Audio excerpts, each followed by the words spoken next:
Okay, so the theme today is, as I kind of mentioned, is around high performance management, and something I think there's obviously a lot of leaders in the room, and we've heard from a lot of managers in that respect, which has been extremely insightful. So we're really looking at what are the key challenges in this environment across management in sport, in military, at performance consultancies, and how has the industry changed over time. So that's our general theme, and we'll dig into that a bit deeper. I'd like to just briefly introduce everyone and probably hand to them to give a bit of a story or a background to their position to date. So at the end here we have Dr. Marcus Deutsch, our CEO, co-founder and spiritual leader of Fusion Sport. God help us. We've also got Kevin Sierre, the high performance manager for Canadian Special Forces. So thank you again. We've got Troy Taylor, as we've all met. And again, a big thank you to Troy for having us at US Ski and Snowboard Association, so the high performance director here. And then we've also got Per Lundstrom from Red Bull, again in that high performance management position. So what I'd like to do just to head things off is just get each of the panelists to give us a 30-second, 1-minute recap of your career to date and how you came into your current position. I'll hand to you, Per. Sure, sir. Yeah. So Per, working with the Red Bull High Performance, like we were saying here earlier, been with Red Bull for 10 years. I actually came in from the US ski team from here in Park City. Been 16 years with the ski team here in various roles, everything from coaching and then in the sports science department as well. We have, like Dan said earlier, actually, we have about 160 athletes in US we work with. We have 4 international groups as well that we work with athletes from all over the world. We're a staff of 17, 18 people now, so we have grown tremendously in the last couple of years, and it's really fun to be involved with the team and understand how we collectively can be, like a top premium support system. Hey, Troy. So British, came up through university in England, took a job working for Per and Sue Robson, if she's still here, along with Leslie at the ski team in about 2004. Sort of spent some time over in the US, went back to Britain for a little while, worked with some teams in Wales over there, decided I didn't like Welsh weather that much, and moved to take a job up in Canada, a small institute that sort of grew quite a lot while I was there. So that's my brief history. Been at the ski team, back at the ski team for 4.5 years. I think most of you have, probably know our organization from the last couple of days. High performance team for us is about 30 or so science, medicine, and education staff. So we also, I oversee that whole sort of certification, club certification, coach certification program through our system. So that's me. So Kevin Sierre,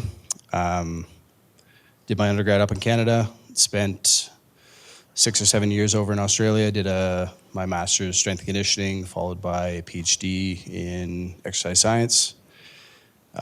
Worked with rugby league while I was over there. So about 8 years I came back to Canada for some reason, still don't know why. Was on the Gold Coast there, so that was a rough change for me. Started working I was our S&C lead for one of our operational units with the CANSOFCOM. And about 3 years ago, transitioned into the HP manager role for that unit. Now I'm responsible for about half of the Canadian Special Operations Command. Now we're, as part of our team, you met Dale yesterday, who's now our lead S&C. We have 2 other S&C under him, a dietitian, combatives capability. I have 2 operators that now work for me, and they do 2-year rotations with me. And we're currently hiring mental performance specialists. So if anyone knows anyone that wants to move to middle of nowhere Canada, because we're struggling with that process. So I did my undergrad in Australia, and then wanted to travel and was working in rugby, so went to the home of rugby and to the south of New Zealand. Did my PhD there, physiology of rugby, and worked with the Otago Highlanders, the All Blacks for a while, things like that. My whole focus was around really applied science, so really breaking down the game. Did a lot of in-game. This is notation analysis before GPS, very painful, and then lactates, heart rates, things like that, muscle biopsies. Did all of that, sort of really got a deep understanding of that, and then out of that really, I created this big game simulation to sort of do interventions on rugby players. And the problem with it was it took 6 sets of timing gates to run it because it had all these different stations, and in those days it was all, it was 300 metres cables. It took like 3 hours to set up. It was a nightmare. So met a girl who's here today. Hello. And she's put up with me for a long time now. We went back to Australia to just save up some money. We wanted to travel. We wanted to go to the big OE thing, as a lot of us Antipodeans do. Was kind of wondering what to do. Had this test. I wanted to kind of go around and do consulting with it. Wanted to sort of just make one set of wireless timing gates, and then just literally one day saw a big ad in the newspaper with a big light bulb on it that said, "Got a great idea, give us a call." And it was for a government sort of business incubator. And I went, yeah, why not? And went along, fell in, and off we went. And that was it. So then similar time I met Joe Cole, the guy I've already mentioned. Started a company in New Zealand literally a month after I started Fusion, and he started off in this software and injury prediction and injury prevention route. And then we got together in 2009, and the rest is history. So, and in terms of what I do, it's everything that nobody else wants to do, basically. No, I mean, apart from the CEO stuff, my passion is still technology and product. So I've got my hands all over that, even sometimes when people don't want me to, but bad luck. The difference, I guess, you've seen over this scaling process for Fusion Sports. So we've gone from a relatively small team and now into a large team, and it sounds like the others on the panel are experiencing this as well. So how do you make that transition in terms of your management role, and have you used, say, technology or data to assist with managing now these quite large teams? Still figuring it out, but no. I mean, look, you saw the chart right at the start. 3 years ago, 30-something staff. I knew what everyone was doing. Like I was just sort of, and especially, I knew what everyone in that office was doing anyway. Already had sort of struggles with knowing what the team over here was doing, so look, I guess early days it was just lots of communication and lots of winging it and lots of drop balls. We definitely, over the last couple of years especially, have started to really integrate a lot more data in the business, and we're really actually working hard on that right now. We've even done things recently so I don't know if you guys know, but I've probably mentioned it to some of you, we actually built our whole sort of business platform out of Smarterbase as well. We run all our HR through it. We actually just even finished integrating with QuickBooks, our accounting package, so we rip all of that into it. Now we're really starting to dashboard that all up, so I can kind of get to all of that in real time, and so I can just do, again, all the health checks, color codes, heuristics, things like that, because I'm not a business guy. I'm just a sports scientist that started a business. So I have to be across that stuff, even though it's not sort of my primary love. Absolutely, putting those systems in place now is absolutely critical, or we're just going to be all over the place. So, yeah. I guess as the team grows, you come to two realizations. Number one, you can't do it all. And number two, you're not very good at doing it all. And so you learn to trust in others and get a realization that there's people that are able to do that better than you. Different is not necessarily worse. It's not necessarily better, but it's often different to how you would do it. And I guess there's a realization or acceptance that the difference okay, while still going in the direction that you want to go. In terms of something we've spoken about, or we speak about in sport a lot, is culture and building culture. Also around that is how do we objectively measure culture? It's probably this great debate and something really interested to explore today. So I guess for you, Troy, to kind of head this one off, in your high performance environment, what does culture mean? What does it mean to you? And then if so, is there a way to objectively measure that? Not that I know of. I guess, like most of the people, we're a team of teams. We have these subcultures. We have a US ski and snowboard culture. We have a US Olympic and Paralympic culture. We also then have an alpine culture, a snowboard culture, a cross-country culture, a high-performance culture. And all of them are slightly different. I'd say they're 80, maybe 90% the same. I think some of the underlying basics are probably pretty consistent, but how they're operationalized and how they looks and feels very different. Within the high performance team itself, we've gone over the last couple of years. Since way back in the day when Per worked for us, we've always, I would say, within US Ski and Snowboard, had the best of the cultures. We've had this fairly able, we've had some great leaders, some really, really awesome staff that have come together and sort of just worked and clicked. And we, in my experience, maybe didn't know necessarily why or how, but it had always been quite good. And then I guess maybe 2 or 3 years ago, we were like, we probably didn't click as well as we used to, or as well as we wanted to, and we couldn't quite put our finger on exactly why. So we about 2 years ago started taking stuff from the military and sort of went through like an ethos development kind of process, a philosophy development around what does it mean to be part of US Ski and Snowboard high performance team. What do we want it to be? The 30 people, not necessarily me top down, it's got to be this.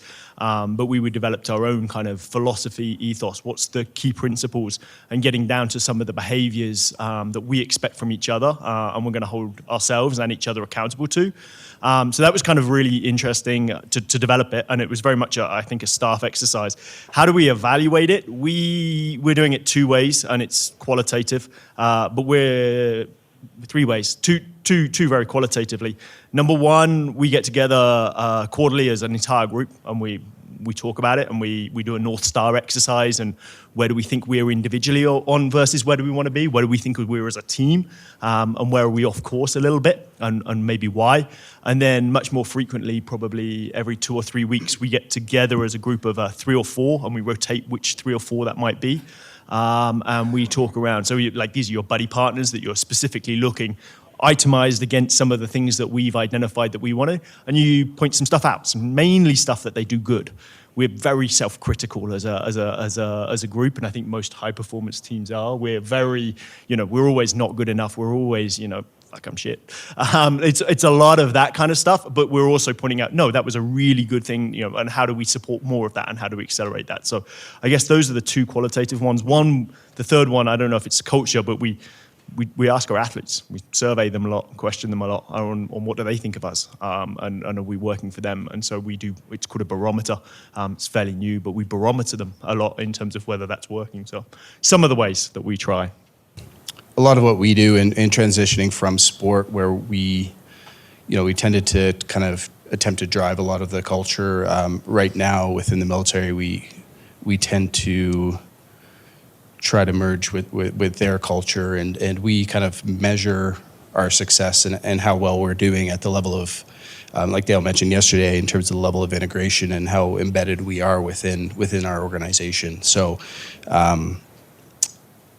we're at the point now where a lot of what we do, there's not many internal courses or events that are being held that aren't in some way having a form of an HP involvement in it from us, which kind of that's kind of how we measure our success in influencing some of that, and that leads to a lot of like baseline and ground level driving of that culture and implementing a lot of that HP concepts and stuff into the military culture. Yeah, look, it always dawns on me that you see the championship winning team, every time they say, how did you do it? How did you win the championship? The first thing they say every time is we just had such a great culture. But no one's tracking it, which really cracks me up. I do think there's ways of doing it quite simply, subjectively, qualitatively, but it can be. I think it can be done, and we actually are starting to talk about implementing this in our business. So, setting things like objectives and key results. So, we might say, okay, here's our sort of 4 core values. Here's also our 4 core sort of, drives of the business. The things we want to be spending our time on. And then even having people doing surveys, simple surveys of, how many times today did you exhibit this quality, or how many hours today did you spend on one of the 4 core projects that are really going to move the boat forward. and then start tracking that over time. I think it's, as long as we keep it simple, I think it'd be really interesting to do, because and it just constantly calls awareness to it. It's like, it gives you that little touch with North Star every day, which I think would actually be a super interesting thing to do. So yeah, I'd love to see. I know I've had some interesting talks with Dave Martin about this, in terms of doing it from, he's talked about and even played with doing it from a surveillance point of view as well. So in a team, having some of the coaches maybe watching, 2 or 3 coaches per player, rating them at the end of the day. How many times did he exhibit that today, or how many times did he go against that today, and track that? I think it's totally trackable. Obviously, like probably most of all you guys, we have some sort of budget that we need to follow, right? And I think it's really important for us to understand that if we decide how we allocate that budget and what activations or people or whatever it is we push for, how does that really eventually actually affect our athletes, right? I know Dan and others have challenged me on this way of doing it, and we're trying to come up with better ways of how we measure our impact, but we basically look at every athlete every year and how we impact them on a subjective scale, and in the different aspect of performance. We have 10 different aspects or categories of performance, and we're trying to understand how we affect them in all those different places. And we've had statisticians come in and I've challenged them come up with something better, and they haven't yet. So I guess we're okay, but it's not perfect yet. But really, for me, it's very fascinating to see all the layers and ideas and actions and projects. How does it really affect athlete performance in the end? So that's kind of what we do at our place. I guess from a moving up, theme in terms of either young professionals or people moving into a management role. What's that experience? I know you've coached with US Ski, and you did that for a long period of time. What was that experience like moving into a management position? How did you adapt? And were there any kind of key learnings during that process? Yeah, I think it's a really interesting transition, like you're alluding to, and the question is, for me, it's very interesting trying to understand how you create energy in a group such as ours.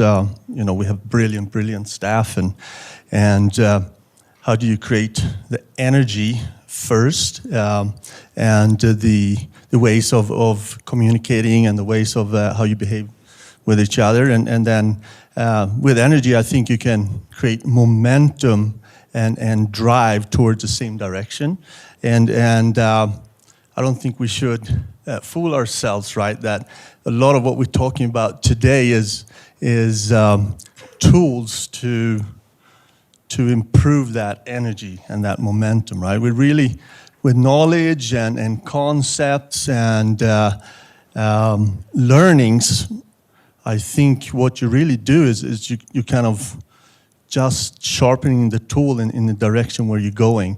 But it's this undercurrent of momentum, energy, which creates beliefs. What Dave was talking about yesterday is the actual thing that creates performance.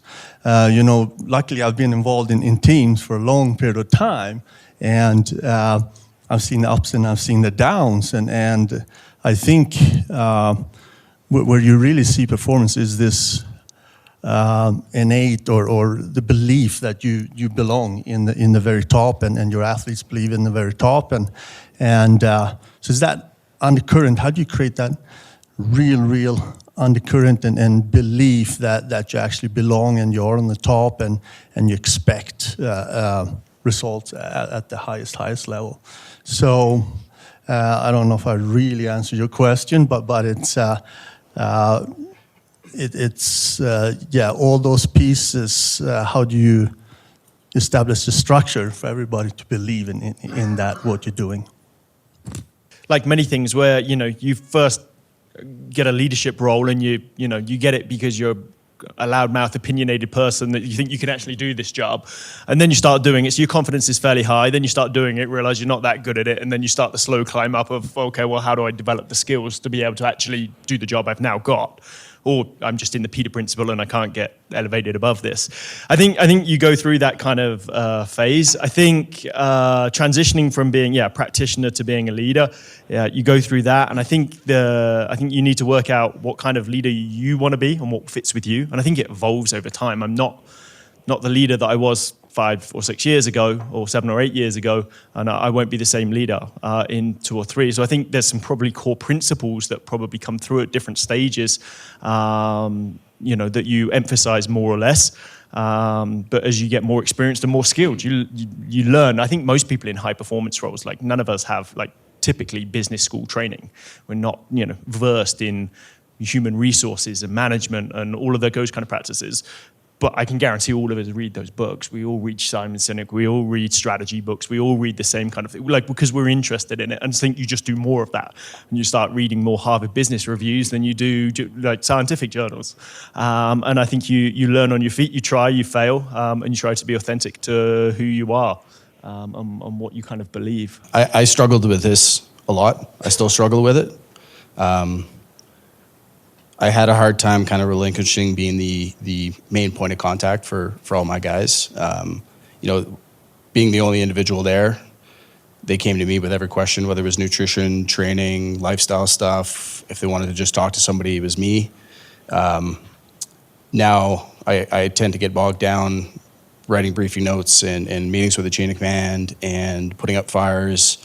And luckily I've hired a bunch of very competent staff, but it was almost the point where I was getting jealous that these guys were going to talk to these guys above me. And I still get chirped on a regular basis from our guys asking me how things are up in the ivory tower and how they're going to come, when I'm going to come down to visit with them and things like that. So I think key for me is I've made a point that no matter how many, how caught up I get doing this other stuff, I'm still involved in the daily training environment. I'm still in there. I'm still the first thing these guys see whenever they pass through the selection process. They know who I am, and I'm still involved, and that was big to me. I think there was probably a 6-month period that I kind of lost sight of that, and kind of realized it quickly that you can easily get caught up sitting behind a computer and not actually interacting with these individuals, and that's something that kind of having good staff below me, I was able to kind of trust in them and understand that I'm going to hand it over to them, and they're going to be the primary contact point for these guys. That was a struggle for me. I still struggle with it. It's only been a few years, but working on it.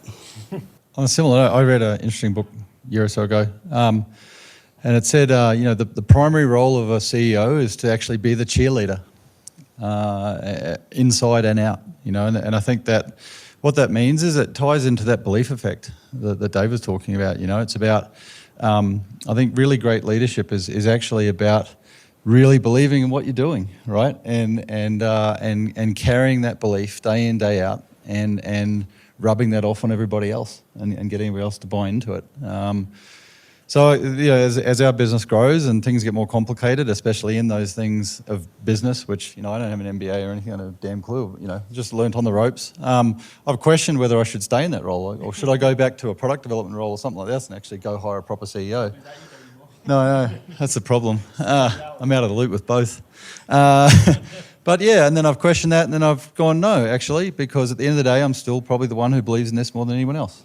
So I'm going to damn well stay here, and I'll just go hire a CFO. There is just one other thing that I didn't realize when I first came into that. I guess there's 2 aspects to being a high performance manager, high performance director. You've got like your team down, which to be honest, in our world is pretty easy most of the time.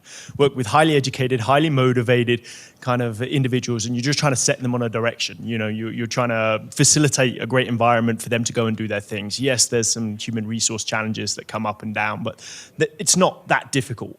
The piece that I didn't realize is then, the managing up, or the advocating for in the larger role within the NGB, within the military, within your kind of piece, and how you sort of facilitate and work at that level, which is something which much harder, I think, for most of us, because then you're working on like a big time politics, but there's egos involved. There's more politics. There's relationships, understanding sort of long-term plays and that kind of stuff, which is definitely took a lot longer to figure out.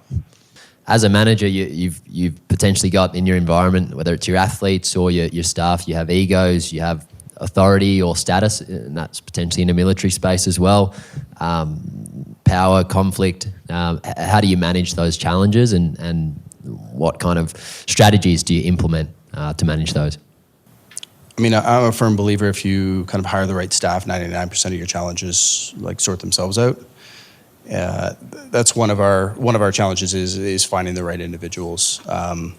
We're kind of ruthless in our hiring process. Given our location and the environment that we're in, it's hard to get individuals that are willing to make that move and that will fit within our organization. We put a high premium on what our chain of command looks for, and they always sit on the hiring process. And they're a huge determinant in who we bring on to ensure that fit is being met. Normally, I bring on, for the first couple of interviews for individuals, I brought our biggest, meanest looking operator that sat in multicam across from the guys, and they just mean mugged them the entire time, didn't really ask any questions, but just to kind of see how they would respond and what his perception of how they would fit in our organization. And that was a big determinant of kind of who got hired. So I think some of our other challenges are, we have a constantly rotating chain of command. So I never know who, it's very similar to sport, but every 2 years I get a new boss. And in the past, first starting out and trying to pitch this idea of building out a more robust HP program, I had an individual that I was reporting to that he thought all this was bullshit. He was like, I don't think you need this. This is, he's kind of our old school mentality. I talked to him about nutrition. His idea of nutrition was the teens, nicotine, protein, and creatine, and that's it. For him, fitness was going for a rock in the morning, doing some push-ups. You get injured, you don't need physio. You just need to harden the fuck up. And that was honestly what he said, and that was his opinion. So why do we need to invest all this into then follow that 2 years later, and it's somebody who truly believes in what we're doing and makes things easily. So kind of always staying on my toes and know that 2 years from now my budget could be zero, and my staff is embedded. They're not going anywhere. In order to facilitate some of the stuff that we do, if we don't have somebody in place that believes in us, that makes things a huge struggle. Look, it's people are the hard part, it really is. We're all people, we're all human. So, and definitely something, again, as we've grown, you don't have a barometer on how everyone's traveling. You don't know that, and you do have to get support networks in place and things like that. I think, for us, it's a very clear, cultural fit's always been a hugely important thing to me, and it always will be. And I definitely, and that really starts from the hiring process as well. We do a lot of internships as well, which is a great way to select talent because you get to determine the fit first. We have a very strict no BS culture, and as soon as anyone falls outside of that, then they get reprimanded very quickly. We don't do politics and things like that. That's just unacceptable. But yeah, it happens. I can't watch everybody now, right? So we have to we just have to make, again, it comes back to that culture being installed in the place, right? And again, I think we should even be tracking that. How comfortable do you feel in the company today? How that sort of thing. How well do you feel like the company is actually genuinely executing on its culture and its goals? Or do you think it's losing its way? And I think, again, we should track that. Be good. Yeah, as you're alluding to, we are in a unique space, right? Because we are actually a part of a marketing division. So Red Bull obviously selling their product, and then they have a massive marketing machine behind it. And we are a division in the marketing sphere or ecosystem. So for us, it's very dynamic and interesting trying to understand where we live within that ecosystem. So it's constantly challenges for us is to kind of push our North Star and what we do, and and where we want to go with the program. At the same time, be respectful to where the larger organization is kind of seeing where we fit in and where we have impact, so to speak, to the larger brand. So for us, it's a constant play with in that balance, or where we challenge which fights are we supposed to take, and so forth. But within all the different dynamics and all the different sports we work with, like you're saying, we have, Dan actually was talking about it earlier as well, we have so many different athletes, different athlete cultures. We have athletes from no support at all to athletes who have NGBs and massive programs around them. So for us, it's very important to understand where we can have a play and improving an athlete's life, and we don't want to go against what they already have in place and so forth. But we are very unique in as a division, and we can do things a little bit more in orthodox ways and different ways, and kind of fit in different places in that ecosystem around the athlete. So the next one I have here, and I just want to kind of discuss around professional development in your management roles. So if you're able to recommend even one or two books on leadership for the group here, or even resources you found helpful during this learning process. You already mentioned, Troy already mentioned Simon Sinek, Leaders Eat Last. I think that's essential reading. It's really good. And he's got a bunch of videos and things like that out there as well. Leaders Eat Last. Leaders Eat Last. Yeah. Really interesting book, especially if you're managing a lot of younger people as well. But that's a really good one. The other one that I found very influential, read a couple of years ago, it's actually it's a business book, but it's actually very applicable to everyone. It's called Scaling Up. It's by a guy called Vern Harnish. And it's really good. It's kind of almost a meta-analysis of a lot of the things like good to great and different things like that. So definitely start with that one. It also then pivots off and points you to a lot of different books and resources and things like that. And basically it's based on 4 pillars: people, strategy, execution, cash, right? Now, if you're not in business, well, everyone needs money to do what they want to do, right? So, but drop the cash bit, but the first 3 sections of that book, getting the right people, looking after them, having a proper strategy, how to structure that, and then how to execute. And it applies to anyone. It applies to even your personal life. So I definitely recommend that one. I'll avoid kind of giving the traditional military leadership books. A lot of them are actually pretty cheesy and don't actually have a lot of respect within the actual military communities. But to me, I take advantage of the mentorship opportunities that I have close to me in terms of the military chain of command. So,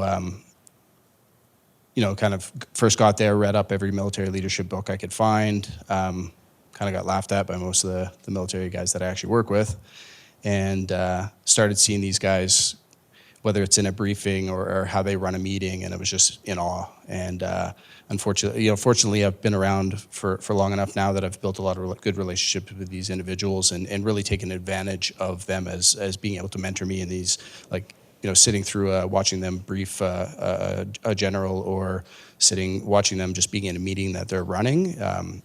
I took advantage of that, and just being able to sit with them and say, okay, what's your, going into this, how do you organize yourself before this meeting? How do you run it so well that you're getting everything you want out of it, short, concise?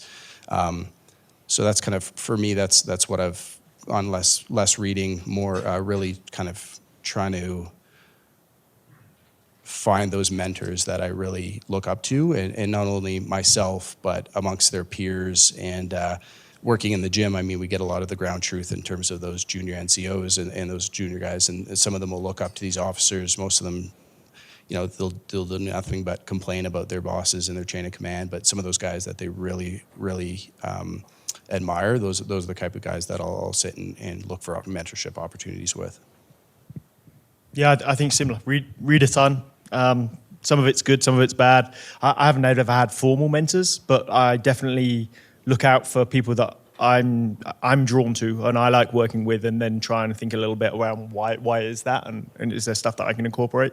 I will say within my reading, one thing that a word of caution is become very like confirmational biased, and like I like this topic, therefore I'm going to read more on it, and then I read and and so you go down these rabbit holes of I confirm things that I already thought is the way that it should be done, and so it becomes this compounding effect. And so I try to like at least like one every 4 have something that's a different point of view to what I typically think. It's like almost like taking Tim Noakes and reading Tim Noakes stuff when you're an AV Hill physiologist. You're trying to provoke a different kind of reaction. I try and incorporate that quite a lot now, just so, I get a different perspective rather than just confirming what I already think is the right way. Yeah, maybe just pivot that slightly. Something that I'm trying to instill in my staff and that I've been mentored by my former boss, Andy Walsh, is that, I think it's a massive kind of guiding North Star if you can say that, you want the next generations to basically kind of move you out of your job, right? So if they have that understanding and that comfortability that they have the path and drive and support to basically take your job, I think has been a pretty big paradigm shift in my understanding of the younger generation and how they can drive through.